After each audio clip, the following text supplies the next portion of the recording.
Hi guys, hope you're having a great day so far. I think we'd all agree that children are pretty intuitive creatures.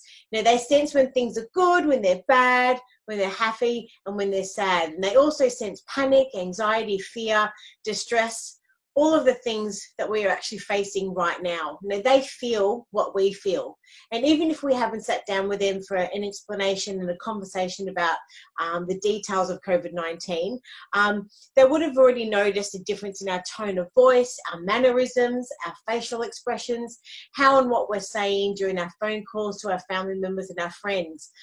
In addition to this, if they've had any exposure to the media, possibly to the news, or anything else on TV, there's been lots of news breaks that keep popping up on the television. Maybe they've had some exposure via the media also. So the question is, during this time, how can we actually keep them calm? Well, lucky for us, we're joined by our very special guest today, Anita van Rooyen, who's going to be able to tell us how. Now, Anita's going to be sharing her top 10 tips how we can keep the kids calm amongst the chaos. Now, a little bit of an introduction.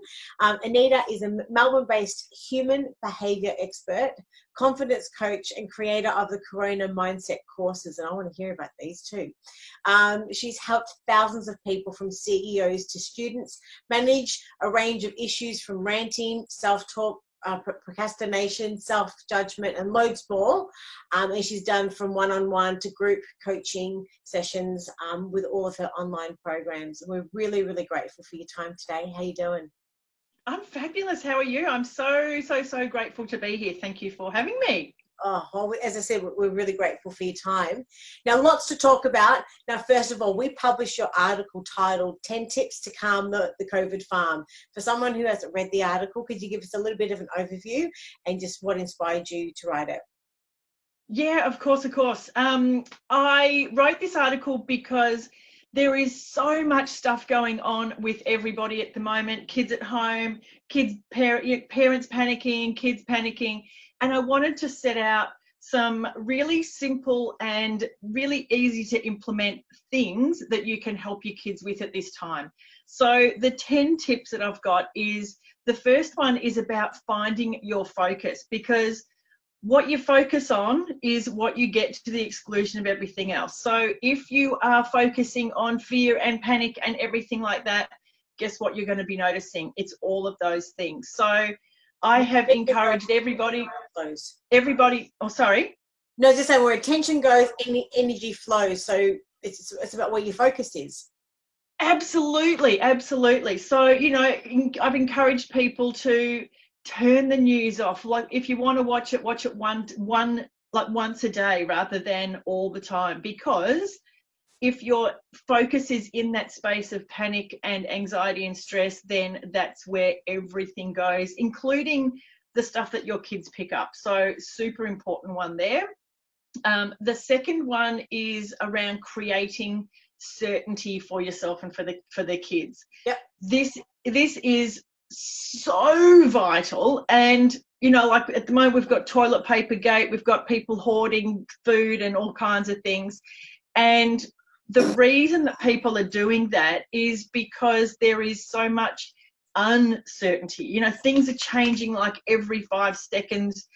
It's this, it's that. No, we can't do this now. We can't do that. Schools are open, schools are closed, hairdressers, who knows? Yep. So there's so much uncertainty going on that people are craving certainty. And the reason for that is because as humans, we need to have certainty as a base. We need to know that when we flick a light switch, the light comes on, and when we turn on the tap, water comes through, and if we go to the toilet, that there's toilet paper there. And those are things that we have taken as things that are certain for us for such a long time, and now everything feels uncertain. So the reason that people are going into hoarding world is that helps them to feel some kind of certainty. Control. Now, children, sorry? And control. Yes, control, which we actually don't have any of.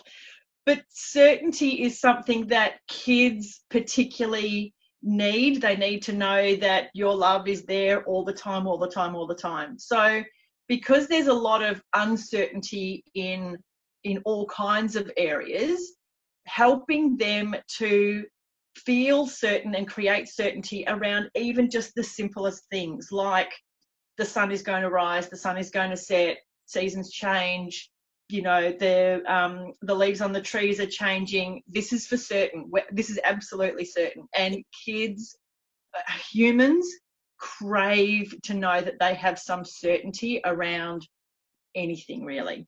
Yeah. The next one we've got is I've put in is creating structure and rituals. Now, that sort of may sound a little bit weird. Structure is a really important thing, especially now when things, again, are so uncertain. And, schools are now on holidays for a lot of states. And, school creates a lot of structure. Going to work creates a lot of structure. And for most families, both of those things aren't there anymore. So creating some or maintaining some structure around bedtimes, meal times, the time that you wake up, the things that you do regularly and consistently with the family are going to be increasingly important because there's no structure. So remember, like I remember when I was on school holidays when I was a kid, and that was the time that you'd end up going to bed at like ridiculous o'clock, and then you'd wake up at sort of, lunchtime, and everything just went out the window. And it causes a lot of problems, especially at this time, because there is no certainty around things. So creating some structure for your family is going to be really important right now. Now, the rituals thing that I mentioned is not anything weird. It's about creating some habits that are really awesome and beautiful for your family. So for some families, that might be, all having dinner together and checking in, what was your good news for the day. It's something that my family has done for years and years and years. We have, GN, we call it good news. And that's part of our family ritual now, is that we always come together. And again, remembering that focus, what are some positive things that you can find and you can create every single day. Yep. So that becomes can become a family ritual. Awesome. The next one, I know, and it's like the good news for us as a family has become something that we all really look forward to every time we catch up. We write, like literally we'll write a list on a sticky note to go, oh my God, there's all of this good news that we've found. Even amongst all of the stuff that's going on, we can always find something good. So the next one is to create a gratitude jar or wall. And this is something that can be part of the ritual, is to find a space in your house, might be on the fridge, it could be a wall. I've used, certainly in my own life, have used the back of the toilet door even. It's terrific to use sticky notes. Like you come into my bathroom now even, and there are sticky notes all over my bathroom. It sort of is a bit weird. People come in and, they'll go to my bathroom and they will come out like ages later and they're like, oh my God, Anita, I was just reading all of these beautiful quotes and messages that you've got stuck on your wall. And creating a space in your house, a dedicated space where you and the kids can write a message. Sticky notes are great, especially the ones that you've stolen from work. To write a note on there of something that you're grateful for. Or you can either use like a little block of note paper and write in something that you're grateful for, fold it up in the jar, and at the end of the week, then create a ritual to open them up and read them all. And it's really an important and powerful thing, especially right now in this time of fear. Love it. Yeah, that's one of my favorite ones, actually.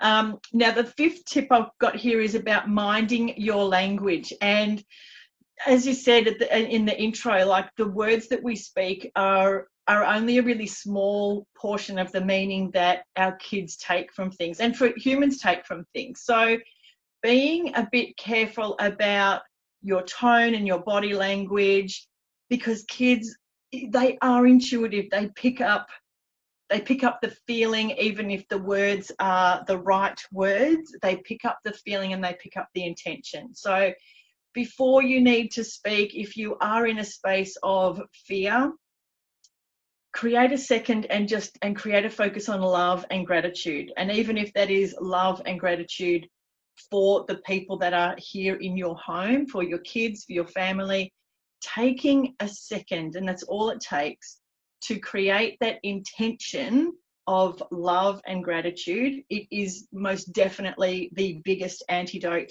to fear that is on the planet, and there's not enough of it. So creating that intention of love and gratitude before you even speak means that your body can start to relax a bit, your tone can relax, everything that makes up the whole meaning of language that kids take then becomes full of love. And that's what we want to convey across to our kids and to anybody in our family, to anybody that we love, that fear is not taking over this family, love is taking over this family. So creating that intention, having some awareness yourself and creating that focus on love and gratitude before you even open your mouth, taking that second, it's so vital to take a second, breathe into your heart,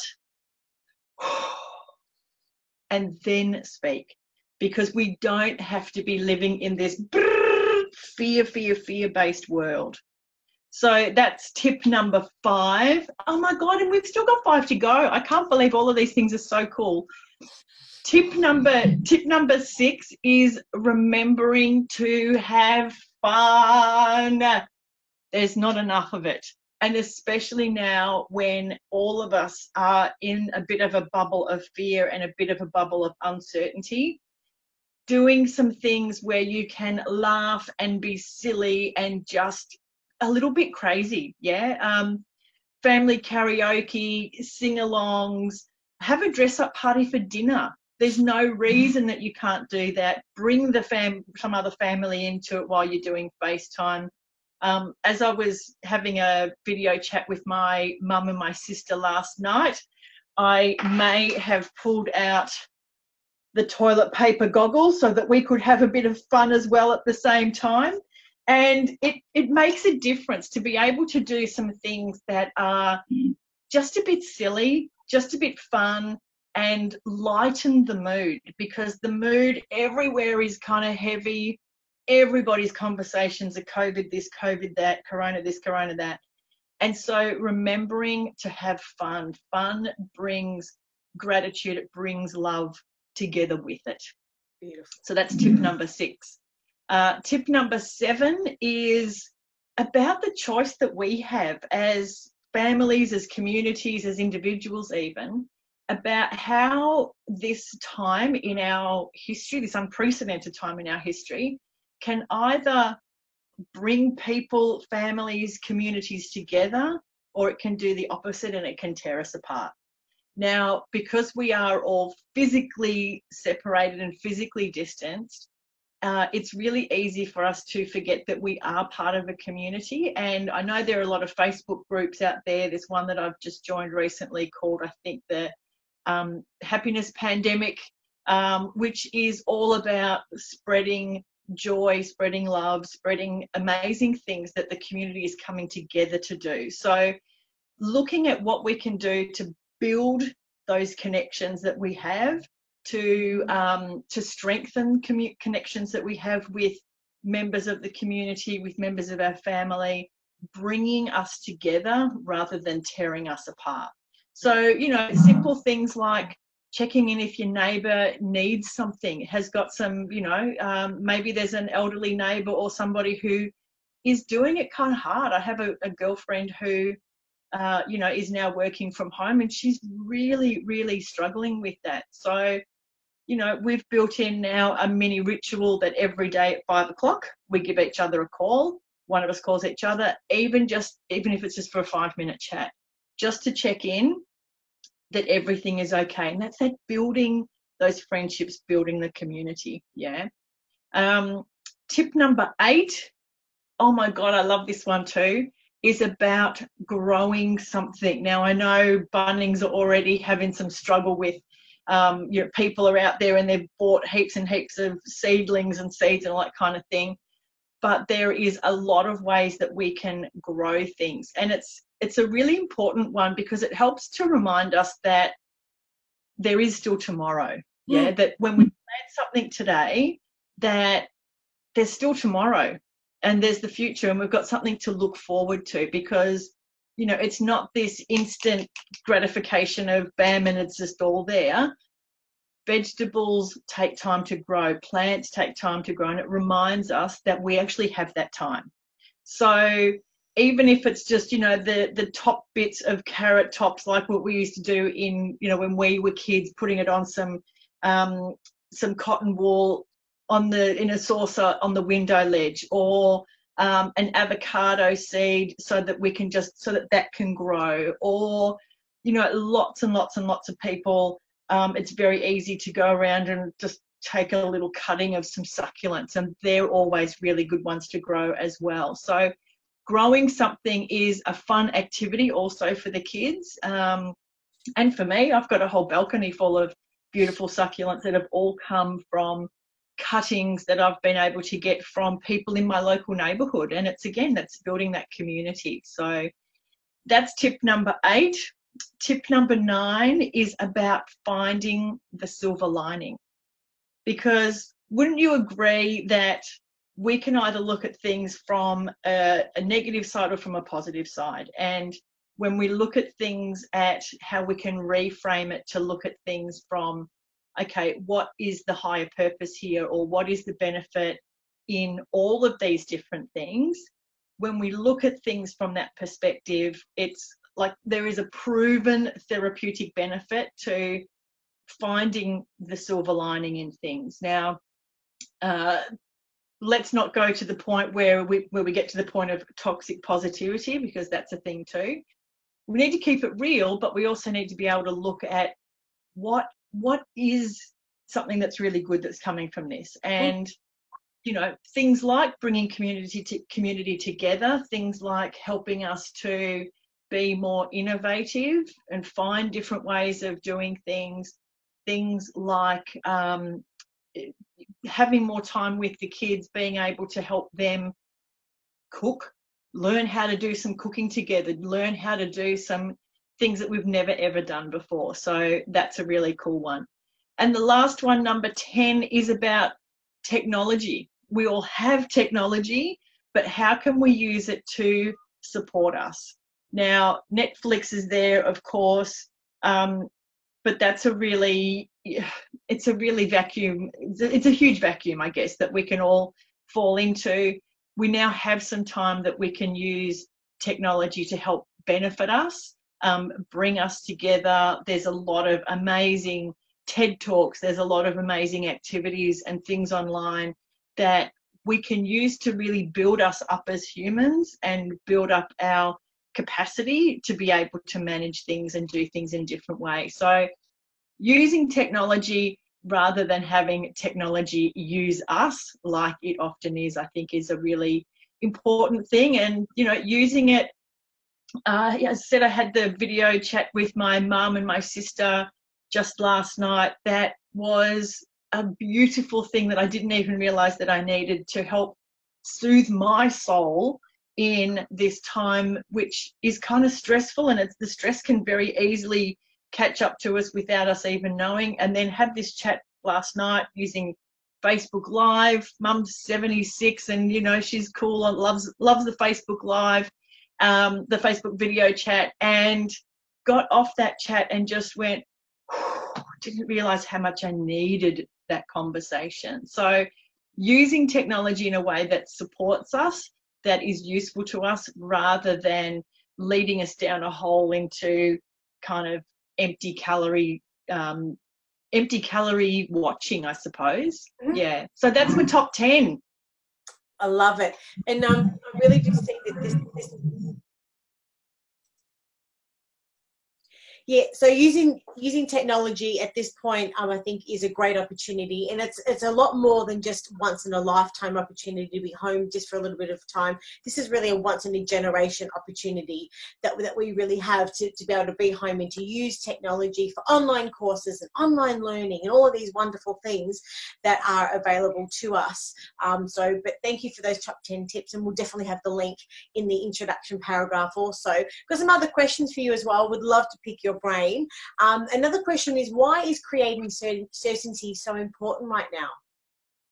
Well, it's because we have so much uncertainty, and with that uncertainty there, like the way that humans work is we need to have certainty before we can start managing uncertainty. So with so much uncertainty floating around up here, it means that we need to structure and have even more solidly certainty around us, which is, again, why we have toilet paper gate, because people want certainty that they will be able to pull a few sheets when they go to the toilet. So the certainty factor is something that if parents really focus on that with their kids, because their kids feel like if parents are feeling it, the kids are feeling it. School's finished early at a weird time. So how do we create that certainty? And it's simple things, reminding your kids how much you love them, how much they are loved, how much they are appreciated, that the sun will rise and it will go down every day. The seasons are changing. Anything you can do to create that certainty is a vital thing right now. And I think at the moment too, our lifestyles are slowing down a little bit, because we are, instead of rushing around everywhere, all of a sudden we're being a little more stationary, which obviously means we've got a little bit more time to be able to think. So I'd love to ask, this is the next question, how can some of us that have gone from such a busy, hectic lifestyle all of a sudden start creating a focus around well-being? That is such a great question, because I think that is one of the challenges for all of us. Our lives have started to get really fast, and you don't necessarily notice. I think we've all been at our desks crazily trying to get to a deadline, and we're getting more and more and more and more and more stressed. Our shoulders are going up, and then it's only when the stress is over that you go, oh my God, I just didn't realize. And I think it's the same with this as well, that we've been, our lives are just so busy and fluffy and so much stuff that it's very easy to not notice how stressed we are, and therefore that slowdown becomes a bit of a challenge. But it's always something that we can do because we've been there before. And the simple tips are, like, we don't have to rush anywhere right now. Yeah, there's nowhere that we can rush to. So allowing the time that things take is a perfectly wonderful and amazing thing, that we no longer have to be rushing from here to rushing there. We can take our time. We can remember to breathe. I think as humans, we've forgotten how to breathe. That we breathe so shallow, that remembering that we can actually breathe all the way in and all the way out is a really important thing to help us just calm the farm, calm some of the farm going on in our head, calm the farm with the kids, and help just slow things down a little bit, because it's okay that we do that. Yeah, I love it. And look, next question, what difference does fun sort of have, like, during this stressful time with COVID-19? It is one of the most powerful things I think we can do, especially for our kids, is to remember to have fun, because it's very easy to get caught up in the drama, in the fear, in the I've got to, and forget that the most simple things, you think back to when we were kids, and the most simple things were always the things that were super fun. They are the memories that we have. They're the memories that we keep of those fun times. I remember being, down on holidays in Sorrento with my sister. That was our annual holiday. That was it. A weekend in Sorrento, being arm in arm with my sister, singing at the top of our lungs in dress-up clothes. And it's those simple, fun things that, in this time where, we've got to go to this class and that class and this class and sporting things, all these different activities that we have, that it's really easy to forget to have fun and simple things. And I think, you know, we have this beautiful opportunity now to get back to simple. Yeah, it's like they had, you know, let's get back to simpleness, and do fun things, because they are what kids are going to remember about their life. And it might be also, this is about defining what is fun and what is our, what do we want to do with kids? Because like you said, we have been so busy, and these are things that maybe we've always wanted to do and dreamt of doing. What we really have right now is really this Alexa of life, is this time. The one thing that we're constantly chasing, that we're wanting more time, we're working harder because we want to reduce the amount of time that we have paying our mortgage. We're working harder because we want to be able to save for a great holiday. Now, what are these things all working to? Exactly what we have right at the moment, and this is just a moment just to be still, and in the safety of our own home with the people that we love. So even if you're not around them, like with your mum and your sister, you still got the technology to be able to reach them, but we have time. And this is something I think everyone really needs to be able to take stock and hold of at the moment. Well, just really appreciate what we have. And like you said, you know, we can sit here and hypothesize why this is happening and all that stuff. It doesn't matter what those reasons are. Just deal with the facts, and we've got this beautiful opportunity at the moment. And it's a time that we've never had before, where we have the time to have the time to spend. It's a luxury that when do we ever get this? And this has now been imposed upon us, and we can take it and make it something really amazing, or we can take it and make it something stressful. So I know which way I'm going with it. I want to make it something amazing. Yep. 100%. And look, like I was just saying, it might just be that families and parents are discovering new things to do because you've got the time. Just because you haven't maybe grown something with the kids before, or run certain art projects or whatever it is, this is a great opportunity with everything we've got available to us with the internet now, to be able to do a whole heap of stuff. So just appreciate it for what it is. But a great opportunity to redefine our own personal values and beliefs and likes and all that sort of stuff as well, and to learn and to come out the other end of it, you know, so much better. Now, next question I've got. I think it's also really important that kids are allowed to find some fun for themselves. We've been really, really prescribed fun for them, and kids need to learn how to be able to have some fun and make some fun things for themselves. And I think that this makes it, you know, it takes some of the burden off parents that, oh my God, I have to feel every second of every day. When kids are given some space and some boundaries of what's acceptable and what's not, but some space to build some innovation for themselves as well, then they can do that. Yes, they may, you know, they're going to kick up a stink at the beginning. I'm bored. But kids actually have a lot of creativity inside of them that this time can unlock for them as well. Gives them the space to be able to do that thinking and self-soothing and what can I do, what can I create, back to early generations when they had sticks and stones and they had whatever it was that they had to be able to create and have that imagination and all that stuff. And you are right, we've got so much that we can give the kids. It's almost too much these days with online tools and and everything else. So maybe let them be able to just work it out themselves as well. Yeah, absolutely. Now, next question. Now, what's the Corona course and that you've created, and what are you hoping to achieve? Fantastic. I've created actually 2 courses. There's so many people that are really, really, really struggling with fear and anxiety and stress around this time. And it's around a lot of those things that we talked about and even more. So I've created a couple of online courses, short lessons, probably about 15 minutes recording, and then some extra stuff if people want to do that. And the 2 of them are, one's around helping people deal, I guess, with the pandemic of panic. So how do you understand what's going on for you in that panic kind of space, and how can we use this time to, you know, turn things around?